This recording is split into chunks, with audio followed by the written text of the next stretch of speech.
Hi everyone, this is Jim. Welcome to this Blitz chess postmortem. This is a postmortem of my Blitz chess game number 185. I was black here, and we got a good old-fashioned e4, e5 game.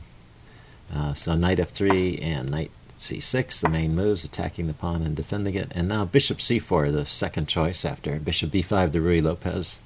Bishop c4, the Italian game. And I play bishop c5. The other main move here is knight to f6, the two knights defense, but I don't play that myself. I prefer actually the white side of that. So bishop c5, and then b4 can be played here, the Evans Gambit, and my opponent chose c3. And we get into one of the main lines here, knight f6. So there's two choices here. d3 is kind of the quiet main line to build up slowly in the center, and d4 is the more aggressive line trying to stake control of the center. And so this leads to what's called the Moeller attack. So I take the pawn, and the Moeller attack is a gambit. So you take back, and then bishop b4 check. So it's important to get away from here with tempo. And white can still avoid the gambit by playing either knight to d2, knight b d2, or bishop to d2. And that will hold on to the pawn. But if you play knight c3, which is one of the main moves there, the knight takes e4. It can't be taken back because the knight is pinned. So this looks kind of scary for white at first. He's down a pawn and his knight is under attack. But the engine is saying don't be too afraid. And in fact, if you castle, you get to a position which is about even. So what that means is, because white is down a pawn but the position is still rated as even, that means he has a lot of compensation for the pawn. And black has to play accurately to avoid getting into trouble. So the first thing you know as black here is you shouldn't, you need to take with the bishop. And you'll see that's rated more highly by the chess engine, and it's also the first choice in the opening book. So what happens if we take with the knight? The idea is that pawn takes, and then, well, the bishop could retreat, or it could take the pawn. And then the queen comes out to b3, and it's a double attack on this pawn here and on the bishop, and white gets a very fierce attack going. And in fact, black has to play a series of very precise moves to even survive this. You'll see that there's only one move here, which is d5, to keep in the game. And now the best line for white is to take, and black takes, and then d5 hitting the knight. And once again, you'll see there's only one move that keeps black in the game. So this is very tricky stuff. So that's why it's not recommended. And even after you play all these precise moves, there's a slight edge for white here. And so if you count the material, white is up, black is up 2 pawns, but white has castled. He's got all his pieces either developed or ready to spring into easy development. The bishop can go to b2, set up this battery on the king side. The rooks have all these open files to attack on. So the advantage of giving up those pawns is getting open lines for your pieces, and with the advantage in development, this is enough compensation for the material. So generally black is better off avoiding that line, and at this point taking with the bishop instead of the let's make sure I get the right line. Yeah, so he played castles. So that's knight c3. I play bishop takes c3, and that's the way to play it. And let's go back and look at the opening book. So the Moeller attack is the move d5 here, which is an interesting way to play. But you can also just play b takes c3, which is how my opponent played. And both of them, again, white is in the range of equality, which means that he has compensation for the pawn. He's down a pawn, but he's got compensation. So the d5 line is a bit tricky too. So if you're going to play this way, you have to know how to play against d5. And you notice, so this piece is under attack, and this piece is under attack, and you can't save both of them. The recommended way to play is to save the bishop, and then white, instead of taking the knight right away, continues to attack with developing moves. And so once again, you've got 2 pieces under attack, and you can really only save one of them. And you could castle, or you could play knight e7 here. And he's going to get his piece back, and then you can play d6 to stop this. And once again, it's about even. White has given up a pawn, but he's got good development. But black can survive this, and That's the way I would play it as black. But the most common response here in practice, I don't see too many people playing this d5 line. People usually just take the bishop back, which is a pretty natural move. I guess they don't know the line that deep at my level. And you get a game which is about even, and that's what we get to here. Again, d5 is a good move. Oh, I'm sorry, it's black's move here. I should have played d5. I didn't play this correctly. I castled. And but the thing is, black should play d5 at this point because he's got the chance, and it stops white from playing d5. So after this, we're out of the opening book. So here, instead of playing d5, which defends the knight and kicks the bishop, so d5, the bishop moves, and then castle the next move. I castled right away. And now white can play d5, and this is a bit uncomfortable for black, so that's what he should play. Instead, white played bishop to d3, hitting my knight this way, and gives me a chance to play d5, rectify my earlier mistake. So we transposed back into the main line here. And then he goes rook e1, and I just retreated the knight to f6. It looks like it's better to keep the knight there. That makes sense. If you're not forced to move that knight, you're going backwards when you retreat it. So you want to play a developing move like rook e8 or bishop f5 or even knight takes c3. I was wondering if knight takes c3 was playable. This seemed a bit risky here. Knight takes c3, queen c2 is a double attack on the pawn on h7 and the knight. So it says knight e4 should be played. And then giving the pawn back this way. Okay, I didn't think of that. That's not so bad. Queen takes e4. So I could have grabbed another pawn, but then you give it back. So you remain a pawn up, and white has compensation, as in the other line. Okay, so knight f6 is not the best move here. It's a retreating move, and now white has even more of a development edge. And bishop f4 is probably a good way to play. Bishop f4, queen c2. He went to bishop g5, not bad, and I kick it with h6. He retreats. And then I play queen to d6 to unpin the knight. So along about here, white has a slight edge, which means he has more than enough compensation for the pawn. And I'm trying to just stay in the game here. I was feeling a bit uncomfortable after this move because I knew it was coming, this knight e5 move. And when I take it, the pawn here on e5 is a menace. So, but it's funny that the engine thinks queen or bishop g3 immediately chasing the queen is the best way to play. Yeah, right now the queen has no squares to go to. It would have to retreat back to d8. If you see what happens later in the game, knight e5, and then I pin the knight, or well, I move my rook out, which opens up this f8 square, and then he plays bishop g3, and now my queen can retreat back to f8. Which the engine does not approve of this. This is interesting. Let's back up to queen f8.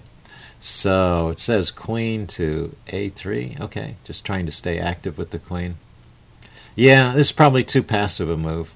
If I can criticize it. It came in handy later because it's a good defense when white builds up his attack to have support on these pawns. But but maybe there are better postings for the queen. So queen a3 or queen d8 are more active squares, or even queen e6, although it's a little scary to put the queen in the line of yet another discovery.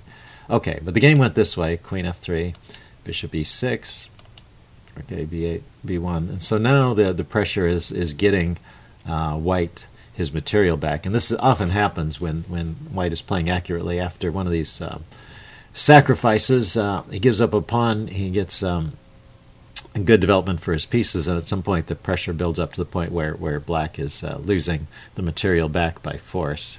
So I decided to give it back this way. It says knight a5 could have been played. Yeah, that's sort of desperately trying to hold on to the pawn. I just gave the pawn back this way. Knight takes e5, d takes e5. So he should have tried bishop takes e5, the engine says. Let's take a look at this, because it seems there's quite a big difference. And I'm surprised by this, because I thought the pawn takes on e5 was a natural move just to force my knight to move away. I guess the thing is my knight needs to move anyway, because otherwise he's going to take here and mess up my kingside pawns and win the pawn on f6. So knight e4. And now rook takes b7. Yeah, I wanted to hold on to that pawn, and he manages to grab that. So I can see this is a good way to play. Knight takes c3. I'm snagging another pawn, but I've opened myself up to these nasty bishops here. And rook takes c7. Yeah, that looks good for white. Okay. So, I missed that point. So after bishop takes, I have to move this knight anyway, which I didn't really want to. He played pawn takes, and now I can play knight e4.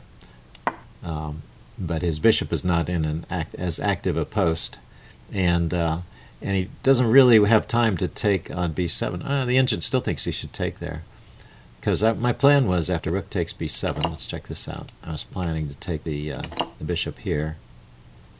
Queen takes g3, and then c5. Okay. So that's not awful. That's again an even game where black has an extra pawn and white has compensation. And I've gotten rid of one of the bishops, which was one of my goals, so he doesn't have the bishop pair anymore. So when he took, so he didn't take the pawn, he took here, which I thought was kind of logical, and I take back, and then he took with the rook. He could have taken with the queen, took with the rook. So he's gotten his pawn back, the material is now even, but I have my pawns together on the queen side, which is what I was going for, and I played the move b6 immediately. But I missed a tactical shot here. That's the problem with making these plans and then following through with them immediately, which is a temptation in a blitz game because you don't have time to think about every move. But there's a nice tactic here with just bishop d5, skewering these pieces. Okay, I played b6, which is, like I said, the plan I had formed previously, just following through with that. And he played bishop f4. And now I do notice there's a skewer. I didn't notice this one, but I noticed there's a skewer in this direction. And after thinking for a while, I decided, yeah, that's probably a good thing to play. I was a little bit worried about bishop takes h6, as in case he gets some real great attack going that way, because I have to take here, and then he could go here, threatening mate. But it doesn't threaten mate, it actually just loses more material. Okay, because my queen's defending here. Okay, so after bishop f5, he played rook b e1, so a reasonable choice. I take, he takes, and then I went rook e6. And this is, there's a feature of this position I totally missed, which is I've opened up this diagonal to the rook. Now the rook is protected. It's doubly protected. There's both a queen and a rook protecting it. But you see that step by step I unprotect it. I go rook here, he plays h4, and then I go queen here. And now this rook is sitting here unprotected, and my opponent plays his move rook a4. And so that opens up a line of attack from his queen to my rook, and it attacks my queen. But his rook is just hanging here, so this turns into a trade. And then it's slightly more accurate for me to just bring my rook back to e8 and chase the queen away. I don't know why I didn't think of that. I moved my king. But in retrospect, I can see that's a much better move. The point is my queen is defending the e8 square, so I can bring the rook back here and chase his queen away. Anyway, I moved my king, and he retreated his queen. I was thinking he might try queen f8. Is that a move here? Oh, it's not a move because his queen would be in trouble after queen f8. Maybe. Queen takes f4. Oh, the bishop is hanging. Okay. He doesn't want to play that because the bishop is hanging. So, after king h7, he brings his queen back to defend the bishop. And I grab a pawn.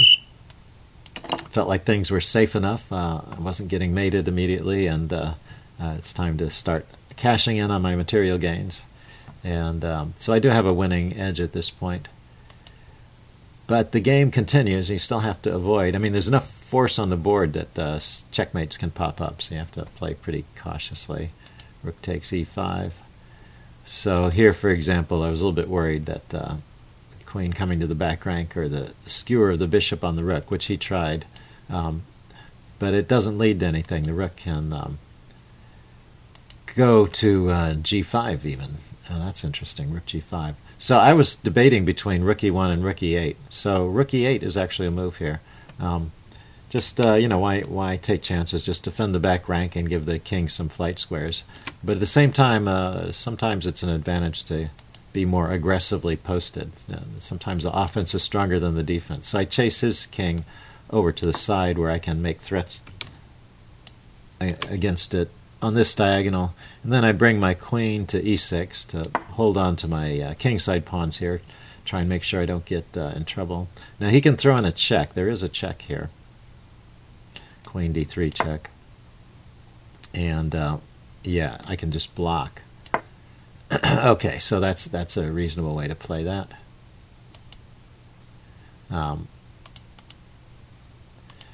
But he did play the check. I was saying, what else could he try here?